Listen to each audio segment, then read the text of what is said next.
नमस्कार, मैं सतवत अब्बास। सीमांचल की आवाज देख रहे हैं आप। भारत नेपाल सीमा एक ऐसी सीमा जिसे दक्षिण एशिया के सबसे खुली सीमाओं में गिना जाता है, जहां हर दिन हजारों लोग आते जाते हैं, जहां रिश्ते भी हैं, व्यापार भी, संस्कृति भी है और भरोसा भी। लेकिन सवाल यह है कि क्या इसी भरोसे की आड़ में एक ऐसा नेटवर्क भी काम कर रहा था जो कानून, सुरक्षा और व्यवस्था को चुनौती दे रहा था? क्योंकि पानी टंकी बॉर्डर पर जो हुआ वह सिर्फ दो विदेशी महिलाओं की गिरफ्तारी की कहानी नहीं है। यह कहानी है फर्जी दस्तावेजों की, यह कहानी है सिस्टम में सेंध लगाने की, और यह कहानी है उस नेटवर्क की जो शायद हमारी सोच से कहीं ज्यादा बड़ा हो सकता है। घटना शुरू होती है एक सामान्य जांच से।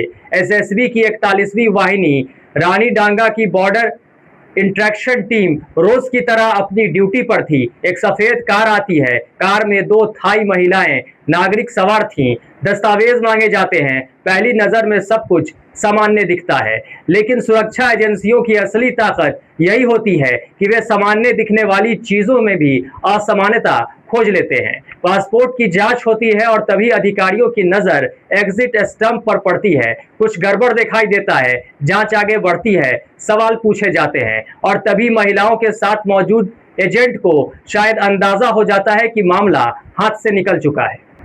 वह मौके से फरार हो जाता है। लेकिन सवाल यह है कि अगर कुछ वैध था तो एजेंट भागा क्यों? और अगर एजेंट भागा तो वह क्या छिपाना चाहता था? यहीं से कहानी एक नए मोड़ पर पहुंचती है। इमिग्रेशन विभाग से सत्यापन कराया जाता है और जो जानकारी सामने आती है वह चौंकाने वाली होती है, क्योंकि महिलाओं को कोई आधिकारिक एग्जिट स्टंप जारी नहीं किया गया था। यानी पासपोर्ट पर लगी मुहर नकली थी। ध्यान दीजिए, किसी व्यक्ति का फर्जी पहचान पत्र बनाना एक अपराध है, लेकिन किसी सरकारी सुरक्षा सील की नकल तैयार करना उससे कहीं बड़ा अपराध, क्योंकि यह सीधे सीधे सरकारी व्यवस्था और राष्ट्रीय सुरक्षा को चुनौती देने जैसा है।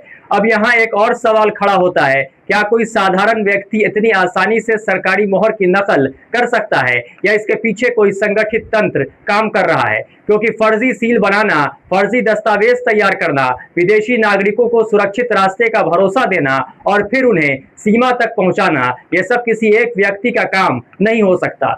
इसके लिए नेटवर्क चाहिए, संपर्क चाहिए, संसाधन चाहिए, और सबसे महत्वपूर्ण, सिस्टम की कमजोरियों की पूरी जानकारी चाहिए। पूछताछ में पता चलता है कि दोनों महिलाएं लंबे समय से भारत में रह रही थी। वे विभिन्न शहरों में स्पा और मसाज सेंटरों में काम कर रही थी। इनमें से एक महिला का वीजा जनवरी 2026 में ही समाप्त हो चुका था। अब यहाँ एक और गंभीर सवाल खड़ा होता है, वीजा खत्म होने के बाद कोई विदेशी नागरिक महीनों तक देश में कैसे रह सकता है? क्या निगरानी व्यवस्था में कहीं कमी है? क्या ऐसे लोगों की पहचान और ट्रैकिंग के लिए बनाई गई प्रणालियां पर्याप्त प्रभावी नहीं है? या फिर ऐसे मामलों में भी कोई नेटवर्क सक्रिय रहता है जो नियमों को दरकिनार करने में मदद करता है? दरअसल यह मामला सिर्फ दो महिलाओं का नहीं है, यह उस व्यवस्था को आईना भी है जिसमें छोटी सी चूक बड़े खतरे में बदल सकती है।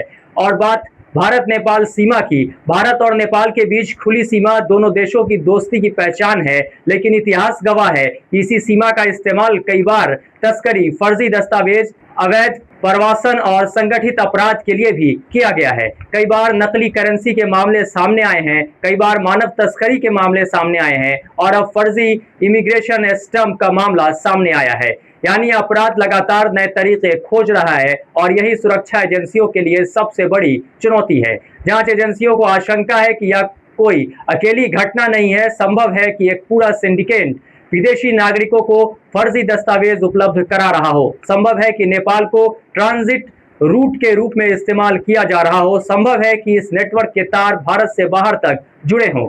हालांकि अभी जांच जारी है, लेकिन जितने सवाल सामने आ रहे हैं वे इस मामले की गंभीरता को और बढ़ा रहे हैं। फिलहाल दोनों महिलाएं गिरफ्तार हैं। उनके खिलाफ कानूनी कार्रवाई शुरू हो चुकी है। एसएसबी, इमिग्रेशन विभाग और अन्य सुरक्षा एजेंसियां संयुक्त रूप से जांच कर रही हैं। फरार एजेंट की तलाश जारी है। सीसीटीवी फुटेज खंगाले जा रहे हैं। संपर्कों की जांच भी की जा रही है और नेटवर्क की परतें खोलने की कोशिश हो रही है। लेकिन इस पूरी घटना से एक बात साफ हो जाती है, सीमाओं की सुरक्षा सिर्फ बड़ा बार चौकिया या हथियारों से नहीं होता। सुरक्षा की असली परीक्षा तब होती है जब कोई फर्जी पहचान के सहारे सिस्टम को धोखा देने की कोशिश करता है। और इस मामले में एसएसबी की सतर्कता ने शायद एक ऐसे नेटवर्क का पर्दाफाश किया है जो समय रहते नहीं पकड़ा जाता, तो इसके परिणाम कहीं ज्यादा गंभीर हो सकते हैं। अब इस देश की नजर एक सवाल पर टिकी है, क्या यह सिर्फ 2 महिलाओं और एक एजेंट की कहानी है या फिर एक उस बड़े नेटवर्क का सिरा है जिसकी जड़ें सीमा के इस पार भी फैली हैं और उस पार भी।